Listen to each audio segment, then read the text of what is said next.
اس کے بعد جو ہے نا باقی کا حصہ وہ لے کر آتے. تو آپ کے اس عدل و انصاف کو دیکھ کر یہودی کہتے ہیں اسی عدل و انصاف کی بنیاد پر آسمان و زمین قائم. یہودی بھی اسلام اور مسلمانوں کے عدل و انصاف کے قائل تھے، تو مسلمانوں نے وہ کردار پیش کیا تھا. تو آج ہمیں اس کردار کو اپنانے کی عدل و انصاف کی ضرورت ہے. تو بہرحال عزیزان محترم، تو یہ جو جنگ میں جو مال غنیمت آیا، سونا چاندی وغیرہ تو جو ہے نا نہیں آیا، لیکن جو ہے نا اس زمین جو مال غنیمت کے طور پر آیا. مال غنیمت کی وضاحت میں نے اس سے پہلے بھی کر دی ہے، پھر بھی کر رہا ہوں.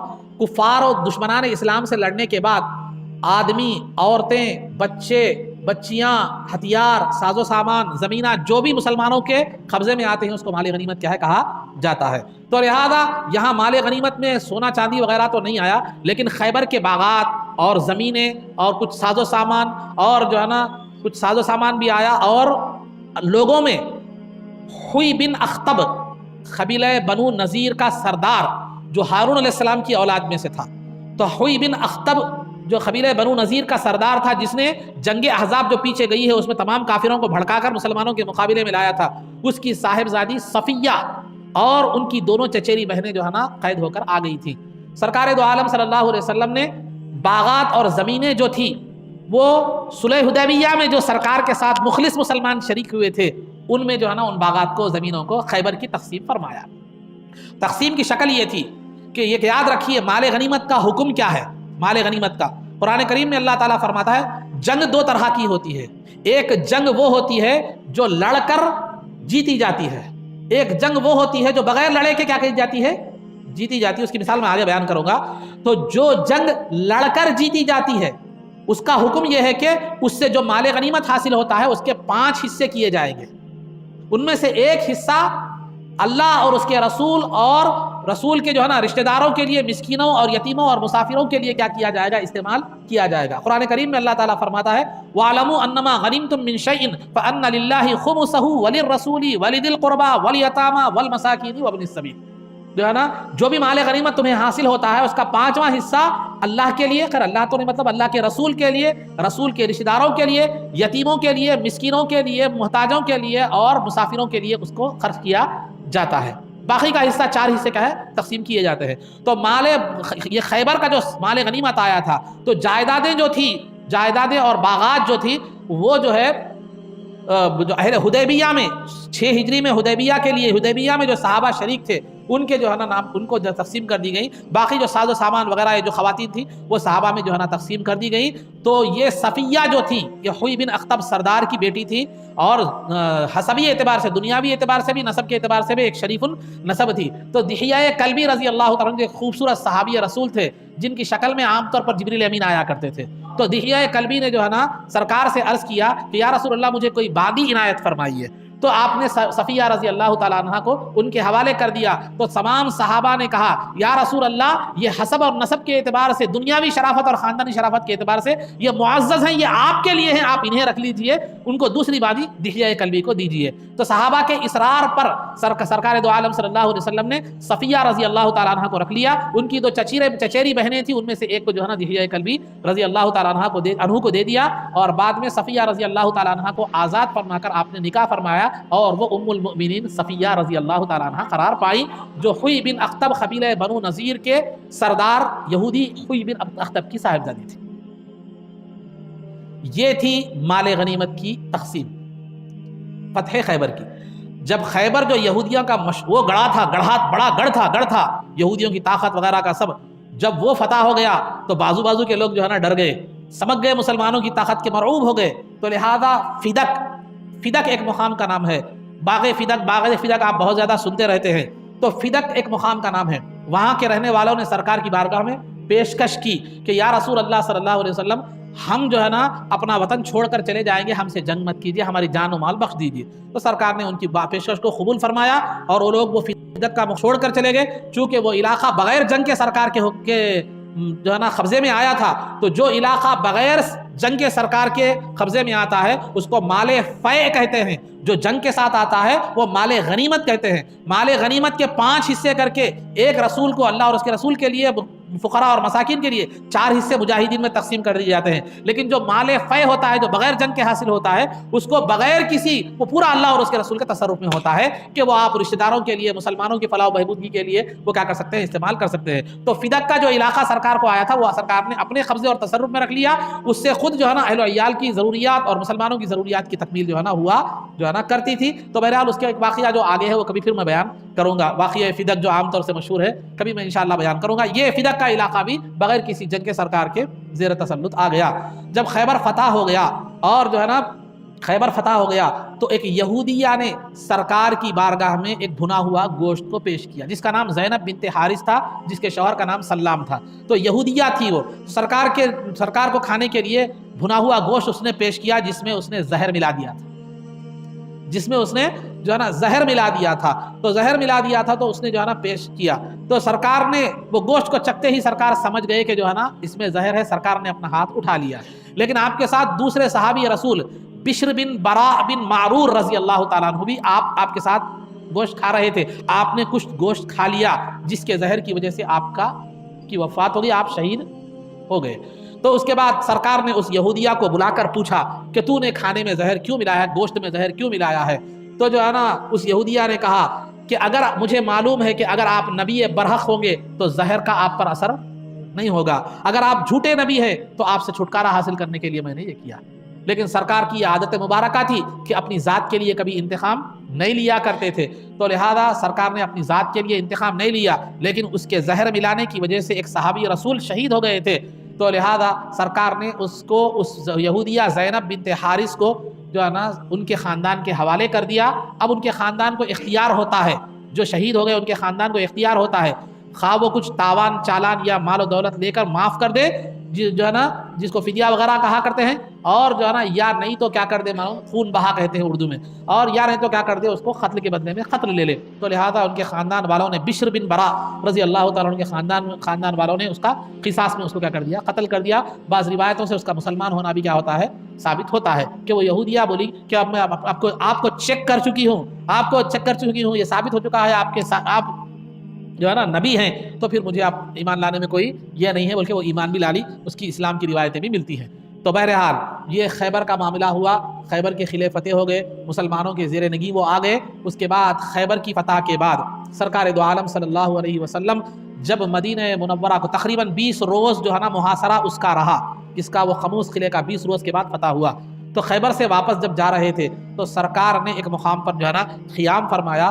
سیدنا علی مرتضیٰ رضی اللہ تعالیٰ عنہ کی مانڈی پر جو ہے نا آپ آرام فرما رہے تھے، تو اسی دوران عصر کے وقت سرکار ان کی مانڈی پر آرام فرما رہے تھے، تو جو ہے نا اسی دوران سرکار پر وحی نازل ہوئی، جس کی وجہ سے سرکار اس وحی کے نزول کے وقت جو ہے نا سرکار اس وحی کی کیفیت میں مشغول تھے، اور سیدنا علی مرتضیٰ رضی اللہ تعالیٰ عنہ سرکار کے سر مبارک کو مانڈی سے ہٹانا بھی گوارا نہیں کر رہے تھے، آپ کے آرام میں خلل نہ ہو جائے، اس حوالے سے بھی آپ کیا کر رہے تھے، مانڈی سے سر مبارک کو ہٹانا گوارا نہیں کر رہے تھے۔ اس طرح کیا ہو گیا، عصر کا وقت ختم ہو گیا۔ جب وحی کی کیفیت ختم ہو گئی سرکار سے، تو سرکار نے پوچھا کہ اے علی، کیا تم نے عصر کی نماز ادا کی ہے؟ تو کہا یا رسول اللہ، عصر کی نماز ادا نہیں کی۔ تو سرکار نے فرمایا، دعا کی کہ اے اللہ، علی تیرے رسول کی اطاعت میں تھا اور اس کی نماز تیرے رسول کی اطاعت میں قضا ہو گئی ہے، لہٰذا تو سورج کو دوبارہ لوٹا تاکہ وہ اپنی نماز قضا نہیں بلکہ ادا طور پر ادا کر سکے۔ تو لہذا سورج لوٹ کر آیا۔ اسما بنت عمیس رضی اللہ تعالیٰ عنہ فرماتی ہیں کہ سورج کی شعاعیں میں نے دیکھی کہ ٹیلوں پر اور زمین پر پڑنے لگی۔ سیدنا علی مرتضیٰ نے عصر کی نماز ادا فرمائی اور جو ہے نا اس کے بعد سورج غروب ہو گیا۔ یہاں رک کر میں محبوب نگر میں جو ایک غلط بات چل رہی ہے، ایک وسوسہ شیطانی جس کو میں کہہ سکتا ہوں، جو پھیلایا جا رہا ہے، اس کا میں رد کرتا ہوا آگے بڑھتا چلوں۔ میلاد کے جلوس جب نکلتا ہے تو جب لوگوں سے کہا جاتا ہے کہ عصر کی نماز قضا مت کرو، مغرب کی نماز قضا مت کرو، نماز کا اہتمام کرتے ہوئے کیا کرو، جو ہے نا میلاد کا جلوس اپناؤ، تو بعض جو ہے نا مشہور لوگ جو اپنے آپ کو ایک اہل علم کے حوالے سے جو ہے نا پیش کرتے ہیں، جبکہ وہ اہل علم نہیں ہیں، انہیں کوئی علم جو ہے نا نہیں ہے، وہ یہ کہتے ہیں کہ سرکار کی محبت میں علی رضی اللہ تعالیٰ عنہ کی نماز قضا ہو گئی، آج سرکار کے میلاد کی جلوس کی محبت میں اگر ہماری نماز قضا ہو جائے تو کیا ہے، کیا بعید بات ہے، کیا فرق پڑتا ہے۔ تو یاد رکھیے یہ وسوسے شیطانی ہے، یہ شیطانی وسوسہ ہے، یہ محبت نہیں ہے۔ ارے فرمائے کہ میرے آنکھوں کی ٹھنڈک نماز ہے، تو لہذا سرکار کی محبت میں سرکار کی آنکھوں کی ٹھنڈک کو چھوڑ دینا یہ کون سی محبت کی دلیل ہے؟ اور دوسری بات، وہاں علی رضی اللہ تعالیٰ عنہ کی نماز قضا ہو گئی تھی تو وہاں سورج کو دوبارہ لوٹانے والی ذات موجود تھی، یہاں وہ کہنے والے سے میں جو ہے نا مطالبہ کرتا ہوں کہ سورج دوبارہ لوٹا، تب مان لیا جائے گا کہ عصر کی نماز قضا ہو جائے تو بھی چلے گا۔ تو یہ وسوسہ شیطانی ہے، یہ ہمارے اہل سنت والجماعت میں یہ محبت عقیدت یہ عشق وشق کے حوالے سے جو ہے نا یہ بہت سارے ایسے اولیاء کے حوالے سے ہو، انبیاء کے حوالے سے اس طرح کے جو ہے نا بہت سارے وسوسہ شیطانی کو جو ہے نا ایک محبت رسول کے حوالے سے عشق رسول کے حوالے سے اس کو اجاگر کیا گیا ہے، اس بارے میں آپ لوگوں کے ذہنوں میں نہ آئے، جب کبھی بھی ایسی بات آتی ہے تو علماء سے رجوع ہو کر اس کی صحیح تحقیق کر لیں۔ یہ میں ایسے لوگوں کو نہار پیٹ عاشق کہتا ہوں، میں عشق پیٹ میں نہیں رہتا، نہار پیٹ عاشق جو زبان کے عاشق ہوتے ہیں لیکن حقیقت میں عاشق۔ نماز پڑھنا بھی عشق رسول ہے، جو ہے نا دین کے لیے کوشش کرنا بھی عشق رسول ہے، دین کے لیے جد و جہد کرنا بھی عشق رسول ہے، اور جو ہے نا اہلیہ بیویوں بچوں کے ساتھ بیویوں کے حقوق ادا کرنا بھی یہ عشق رسول کی علامت ہے۔ تو بہرحال سب علامتیں چھوٹ گئی اور دو علامتیں آ کر رہ گئی، ایک دعوت کرنا، دعوت قبول کرنا سنت ہے، اور جو ہے نا میلاد کے حوالے سے جو ہے نا ڈی جے بجانا یا جو ہے نا غیر اس اخلاقی حرکتیں کرنا یہ سنت باقی رہے گی، جبکہ یہ سنت بھی نہیں ہے، یہ شیطانی سنت ہے، شیطان کا طریقہ ہے۔ تو بہرحال عزیزان محترم، جو سنتیں جو کام ہمارے فائدے کے لیے تھے وہ سنت کے طور پر یاد رہ گئے، جو ہمارے نفس کی تسکین کا سبب بنتے تھے وہ میلاد کے حوالے سے عشق رسول کے حوالے سے یاد رہ گئے، لیکن جو طبیعت کے خلاف پڑتے تھے، جس میں مشقت ہے، جس میں جد و جہد ہے، جس میں مشکل ہے، مصیبت ہے، وہ جو ہے نا ہمارے سنت سے باہر ہو گئے، دائرہ سنت سے اور سنیت سے ہم نے اس کو کیا کر دیا، باہر اور خارج کر دیا۔ سمجھنے کی اور اپنانے کی ضرورت ہے، ورنہ پھر ہمارا حال بہت برا ہو سکتا ہے۔ تو بہرحال تو واپس ہو رہے تھے تو رد شمس کا واقعہ جو ہے نا یہ پیش آیا، سورج کو رد کرنے کا۔ سرکار جب مدینے کو پہنچے تو اس سے قبل کی مجلسوں میں نے بتایا تھا کہ سرکار ہجرت سے پہلے نبوت کے 5ویں سال صحابہ کو حبشہ کی جانب جو ہے نا ہجرت کرنے کا حکم دیا تھا، جہاں کے بادشاہ کا لقب نجاشی ہے اور اس کا نام اسمیحہ تھا۔ تو وہ بڑا عیسائی تھا، بڑا معتدل مزاج بادشاہ تھا۔ تو صحابہ جو ہے نا بعد میں ایمان لے آیا، وہ جعفر رضی اللہ تعالیٰ عنہ کی تقریر پر جو ہے نا ایمان لے آیا۔ تو بہرحال وہ جو ہے نا وہاں پر حبشہ کو گئے تھے، مسلمان ہجرت کر کے گئے تھے، 2 مرتبہ ہجرت کر کے مسلمان وہاں حبشہ کو گئے تھے۔ تو جب سرکار ہجرت کر کے مدینہ منورہ کو تشریف لائے تو بعض صحابہ مدینے کو آ گئے تھے، لیکن جعفر رضی اللہ تعالیٰ عنہ اور ان کے کچھ ساتھی جو 14-15 لوگ تھے وہ ابھی ہجرت کر کے مدینے کو تشریف نہیں لائے۔ جب سرکار خیبر سے واپس ہوئے، فتح ہو کر خیبر فتح کر کے واپس ہوئے مدینے کو، تو سرکار دو عالم صلی اللہ علیہ وسلم کی بارگاہ میں جعفر رضی اللہ تعالیٰ عنہ حبشہ سے ہجرت کر کے مدینے کو تشریف لائے۔ تو سرکار جب ان سے ملنے کے لیے گئے تو اس خوشی کا وارفتگی کا عالم یہ تھا کہ آپ کے جسم پر ڈالی ہوئی چادر مبارک گر رہی تھی جسم سے، آپ چادر کو گھسیٹتے ہوئے جا کر جعفر رضی اللہ تعالیٰ عنہ سے آپ نے معانقہ کیا، یعنی گلے ملے اور فرمایا کہ مجھے نہیں معلوم کہ مجھے خیبر کی فتح سے زیادہ خوشی ہو رہی ہے جعفر کی آمد سے، یہ آپ نے جو ہے نا فرمایا۔ تو لہذا عزیزان محترم اسی ہجرت کے اس کے بعد جو ہے نا حبیبہ رضی اللہ تعالیٰ عنہ وہ بھی حبشہ کو گئی ہوئی تھی، وہ بھی ہجرت کر کے اسی اسنا میں جو ہے نا تشریف لائی۔ حبیبہ جو ابو سفیان جو ہے نا کی صاحبزادی تھی اور امیر معاویہ رضی اللہ تعالیٰ عنہ کی جو ہے بہن تھی، تو وہ بھی ہجرت کر کے آئی، تو سرکار نے ان سے نکاح فرمایا۔ تو حبیبہ رضی اللہ تعالیٰ عنہ کا نکاح، وہ مسلمان ہو چکی تھی، سرکار نے ان کو نکاح فرمایا 7 ہجری میں۔ بعد میں فتح مکہ یعنی 8 ہجری کے موقع پر ابو سفیان جو ان کے والد گرامی تھے وہ جو ہے نا ایمان لے آئے۔ تو جب کبھی بھی ان کے والد حبیبہ سے ملنے کے لیے آتے کفر کی حالت میں، سرکار کے بستر مبارک پر بیٹھنے جاتے تو حبیبہ یہ کہہ کر بستر ہٹا دیتی، تو کافر ہے، ناپاک ہے، بستر رسول پر نہیں بیٹھ سکتا۔ تو جو ہے نا یہ حبیبہ رضی اللہ تعالیٰ عنہ سے جو ہے نا نکاح ہوا سرکار دو عالم صلی اللہ علیہ وسلم کا 7 ہجری میں جو ہے نا یہ نکاح حبیبہ رضی اللہ تعالیٰ عنہ سے ہوا۔ تو اس میں مال غنیمت میں مسلمانوں کو اچھا خاصا مال و دولت جو ہے نا آ گیا تھا۔ تو مسلمان مہاجرین جب مکے سے ہجرت کر کے مدینہ منورہ کو آئے تھے تو بعض انصاری لوگوں نے مسلمانوں کو زمینیں دی تھی کہ تم کوشش کرو، جد و جہد کرو، محنت کرو، اسے جو بھی اناج آتا تم بھی فائدہ اٹھاؤ، ہم بھی جو ہے نا فائدہ اٹھائیں گے۔ تو مسلمانوں کو خیبر میں جب مال غنیمت آ گیا تو مسلمانوں کی معاشی حالت جو ہے نا بہتر ہو گئی، تو مسلمانوں نے ان سے لیے ہوئے کھیت یا جو بھی لیے تھے زمینیں، مسلمانوں نے انصار کو ان کی زمینیں واپس جو ہے نا کر دی، اور جو مال غنیمت حاصل ہوا تھا اس سے وہ خود اپنی زندگی کو جو ہے نا بہتر بنانے میں مصروف ہو گئے۔ تو یہ جو ہے نا یہ خیبر کے حالات۔